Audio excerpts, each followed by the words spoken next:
Alors, bonjour à tous et à toutes. Bienvenue à cette séance dans le colloque du sommet numérique en éducation. Alors, je suis Hélène Meunier. J'assurerai le rôle de présidente de séance pour ça. Donc, à la fin de la présentation de nos premiers conférenciers et conférencières, j'animerai une petite période de questions et vous pourrez poser vos questions en levant la main en utilisant l'icône de réaction de Zoom ou bien aussi dans le clavardage, bien entendu. Alors, sans plus tarder, je vous présente M. Michel Perrault, Mme Viviane Morin et M. Saint-Louis qui vont nous parler de l'intelligence numérique pour susciter de nouvelles carrières. À vous la parole. Merci beaucoup, c'est très gentil. Bon après-midi à tout le monde. Bon vendredi pluvieux. Donc, on est super content de vous accueillir pour cette petite présentation-là où, en fait, on va vous mettre l'eau à la bouche en vous présentant un projet qui a été initié là, depuis cette année, en janvier, au Centre de services scolaires de Montréal. Moi, je suis bibliothécaire scolaire euh, au centre de services scolaires. Et puis, on travaille par spécialité là, et je développe des projets culturels et scientifiques pour nos bibliothèques Carrefour d'apprentissage. Donc, je vais céder la parole à mes collègues pour qu'ils puissent se présenter. Viviane Morin, collègue aussi au Centre de services scolaires de Montréal, collègue de Dominique, bibliothécaire, moi qui spécialise plus dans la mise en place de carrefours d'apprentissage et aussi l'accompagnement à école pour le développement de projets pédagogiques dans ces espaces-là. Michel Perrault, je suis conseiller en technopédagogie pour École en réseau. On fait plusieurs projets là, à distance avec les jeunes, surtout cette année. On a beaucoup de clientèle. Puis, je collabore avec le Centre de services scolaires de Montréal pour la partie des webinaires qu'on va vous présenter tantôt. Super. Donc, voilà. Alors, tout de suite, je pense que c'est important de bien situer quel est ce projet-là là, des Minitech. C'est une escouade d'élèves conformes en technologie pour venir prêter main forte aux écoles dans les carrefours d'apprentissage. Euh, Carrefour d'apprentissage. Alors là, tantôt, Viviane va vous en parler plus en détail, qu'est-ce que c'est, mais pour vous mettre un peu dans l'ambiance, puis situer le projet, depuis déjà 2 ans au CSSDM, on transforme peu à peu nos bibliothèques traditionnelles en bibliothèques du 21e siècle, où on souhaite que ça devienne des carrefours d'apprentissage. C'est le nouveau nom qu'on donne à nos bibliothèques du 21e siècle. Donc, suite à des agrandissements d'écoles, souvent, ou à des nouvelles constructions, on profite des budgets qui sont attribués par le gouvernement aux écoles pour rénover la bibliothèque et faire un seul lieu avec 2 lieux. Habituellement, les architectes construisent une partie bibliothèque puis une autre partie qui est plus laboratoire créatif. Alors, nous, notre intention, c'est de mettre les deux ensemble pour que notre bibliothèque soit une bibliothèque du 21e siècle où on intègre finalement les technologies à la bibliothèque qui devient, après ça, le carrefour d'apprentissage. Un peu à l'image, finalement, c'est souvent mon exemple des bibliothèques publiques. Là, si on pense aux bibliothèques publiques de Montréal, par exemple, Marc Favreau, la bibliothèque Béni ou encore la grande bibliothèque, où à l'intérieur de la bibliothèque, il y a aussi le laboratoire créatif. Donc, c'est un peu ce qu'on essaie de faire présentement dans nos écoles primaires et secondaires au CSSDM.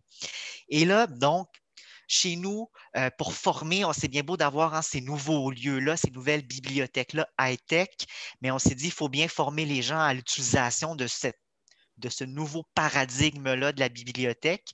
Donc, on s'occupe d'une part de former les enseignants dans des communautés d'apprentissage et de pratique avec Viviane.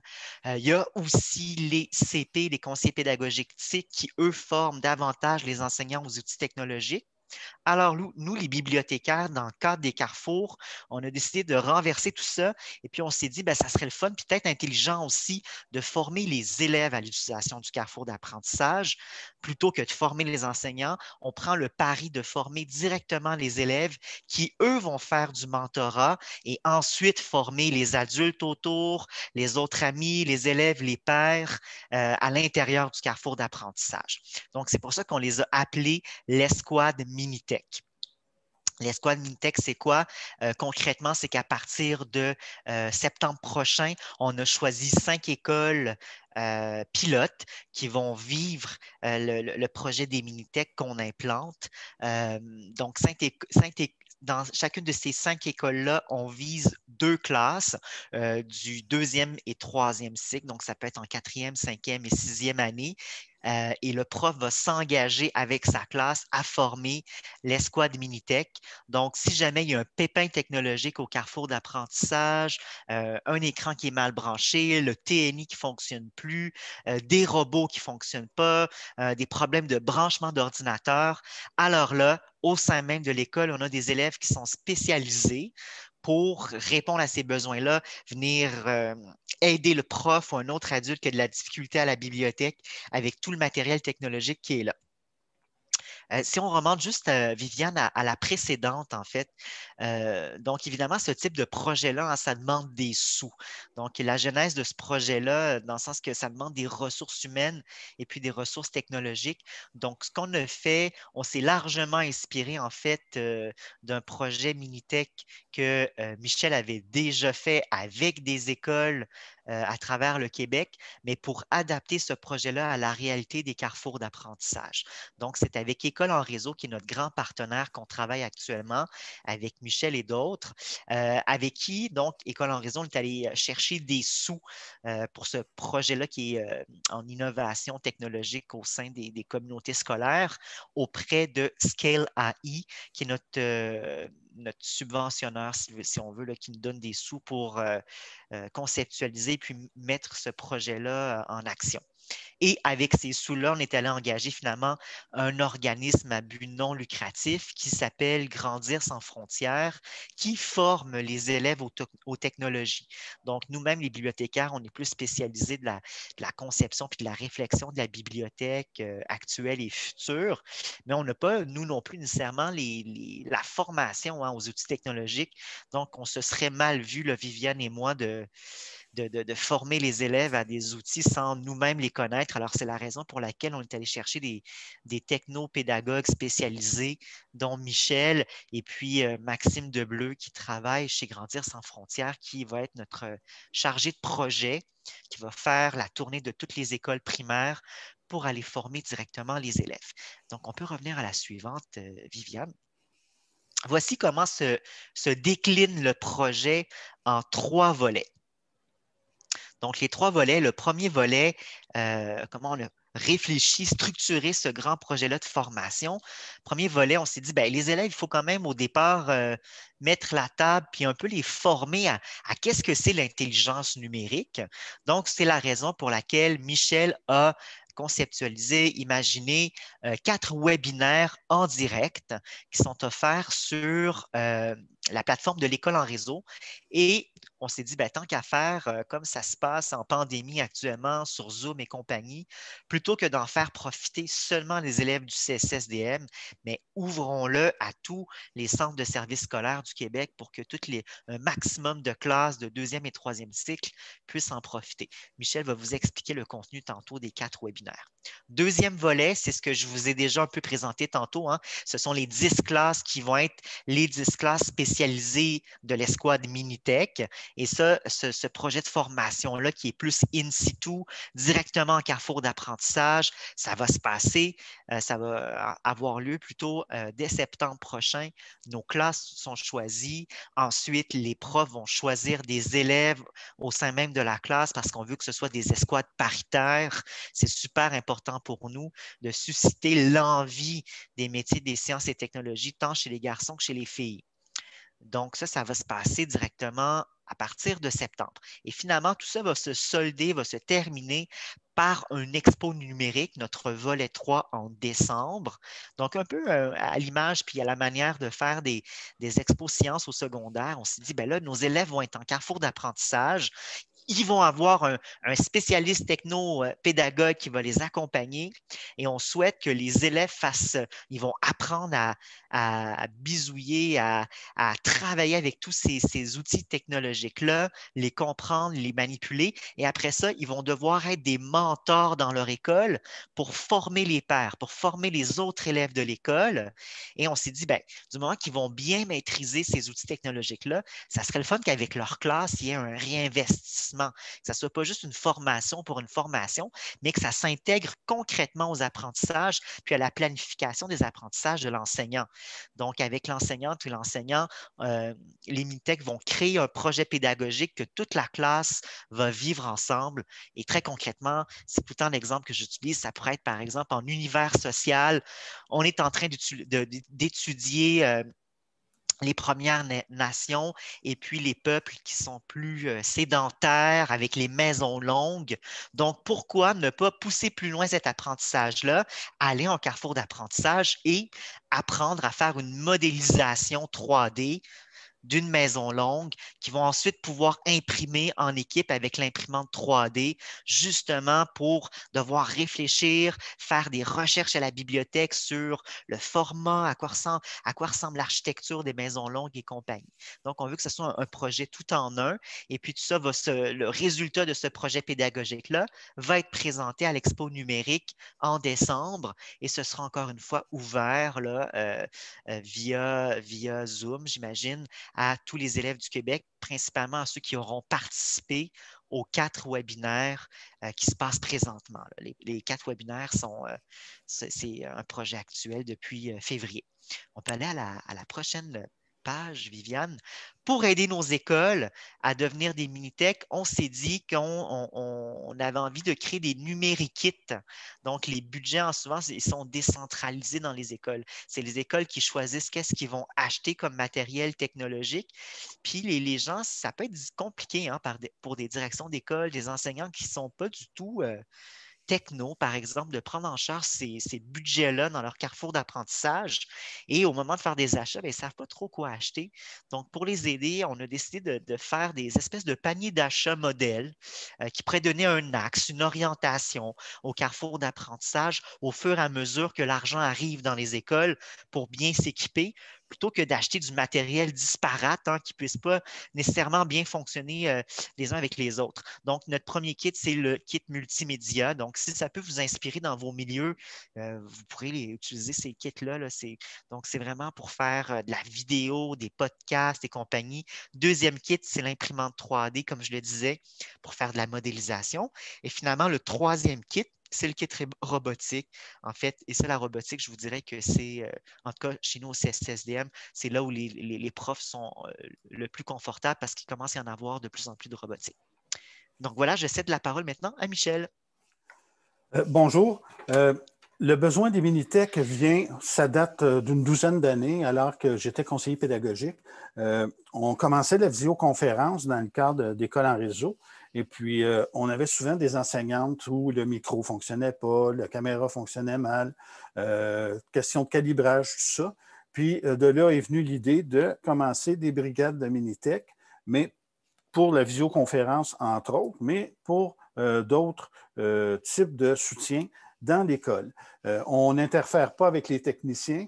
Même, on m'a déjà demandé si les techniciens informatiques acceptaient ce fait d'avoir des Minitech. Pour eux, c'est merveilleux parce que dans le temps, il n'y avait pas besoin de se débrancher pour un fil de souris qui est mal branché ou une prise électrique qui est mal insérée dans un écran, par exemple. Fait que ça sauvait du temps aux techniciens. C'était très, très bien accepté. Donc, volet matériel, volet logiciel, soutien technique pour la visioconférence, dépannage et entraide, formation auprès des autres élèves dans certains cas. Des brigades de Minitech, j'en ai formé du Témiscamingue aux Îles-de-la-Madeleine, du Saguenay-Lac-Saint-Jean jusqu'à Montréal, partout au Québec. On a eu des brigades. Et là, la formule qu'on va prendre, qui va être différente de celle des carrefours d'apprentissage, après les fêtes, il va y avoir une formation en ligne. Mais ça, j'y reviendrai tantôt. Donc, soutien de première ligne pour les Minitech, préparation de l'équipement, résolution technique de base, souris, branchement, TNI, ENI. puis dépannage numérique dans les écoles. Je vais vous montrer des photos, ça va être assez parlant. On voit des brigades, c'est ça, on voit des brigades qui ont été formées un peu partout au Québec.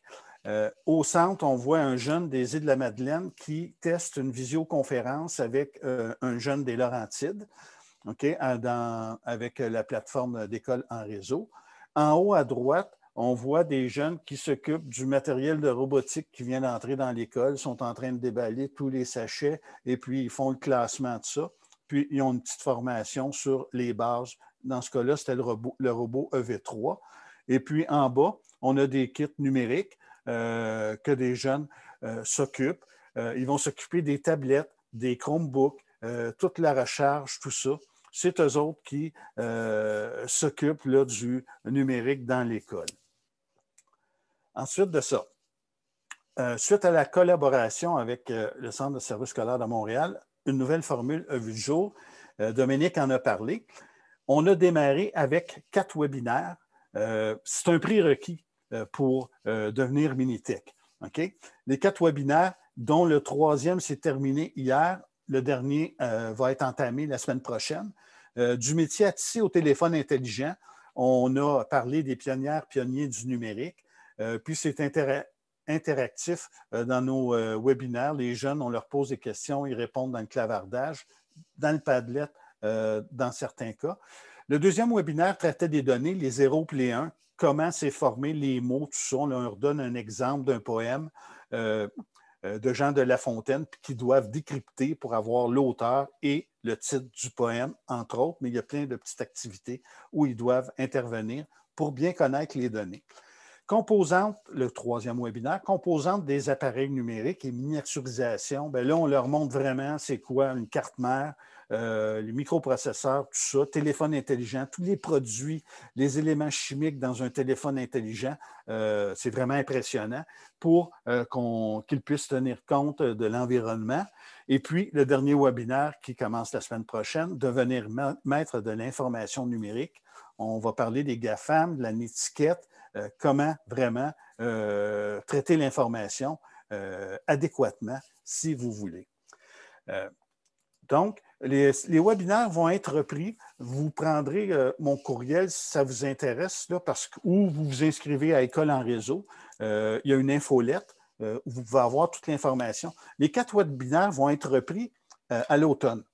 Et puis, il va y avoir les Minitech en carrefour d'apprentissage, mais après les fêtes, il va y avoir aussi une formation en ligne de Minitech, plus de façon générale, parce que ce n'est pas toutes les écoles qui vont avoir des carrefours d'apprentissage, fait qu'on laisse la porte ouverte pour une formation Minitech en général.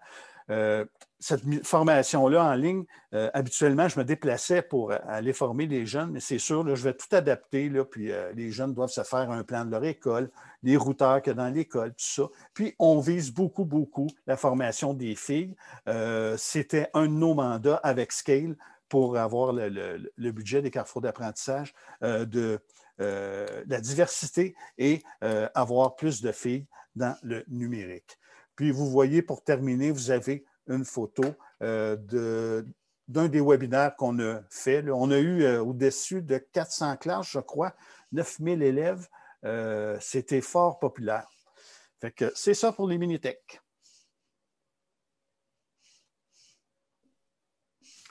Oui, alors, Viviane Morin, moi, je vais vous parler de plus en détail de ce que c'est qu'un carrefour d'apprentissage comme on les conçoit au Centre de services scolaires de Montréal.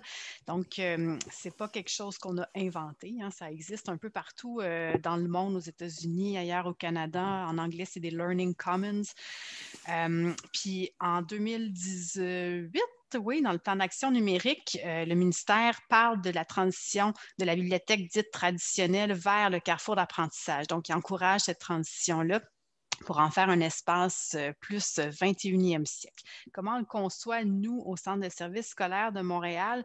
Eh bien, il y aurait 4 grands axes principaux, c'est-à-dire que c'est tout d'abord un espace pédagogique. On veut que ce soit un dispositif d'apprentissage, un outil pour l'enseignant qui peut venir avec ses élèves. C'est un peu le prolongement de la classe d'école. Donc, on accède à une variété d'outils, de ressources, tant traditionnelle, là, donc on n'évacue pas les livres papier, là, puis on n'évacue pas non plus la pratique de venir lire dans cet espace-là en silence et assis confortablement.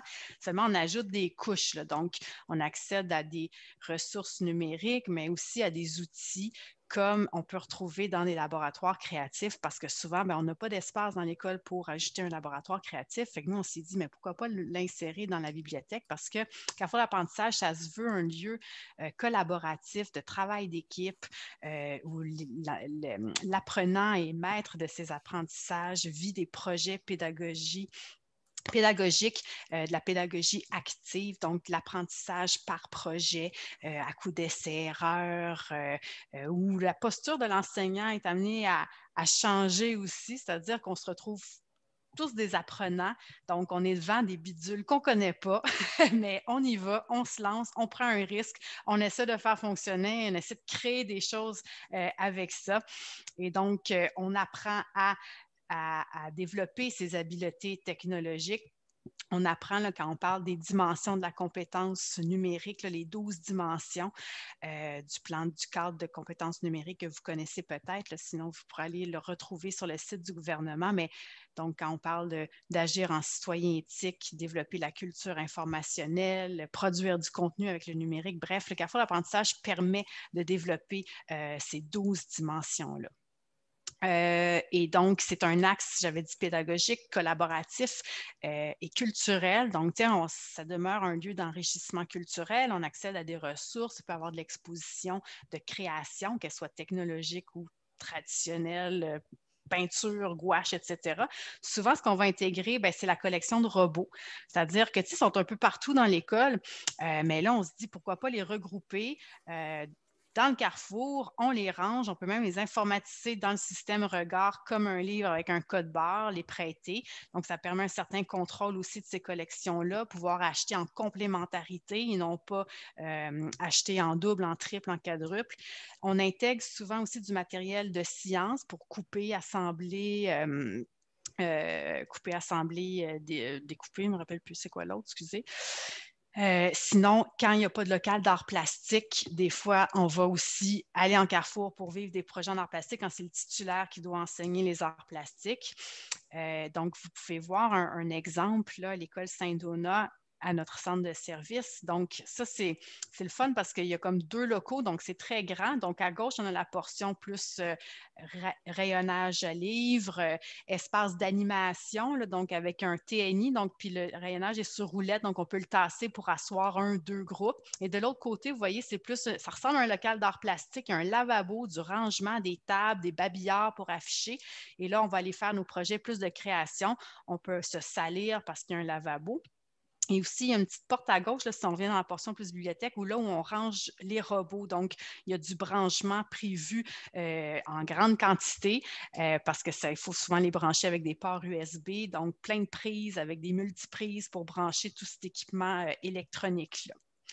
Donc, voilà. Sinon, ce qu'on intègre souvent aussi, c'est un Media Lab mur vert avec des projecteurs de lumière là, pour faire nos projets de cinéma. Donc, comme je disais, les mini-tech en Carrefour d'apprentissage, eh bien, c'est nos experts, hein, ça leur permet de développer leur leadership pédago-numérique, d'être des ressources.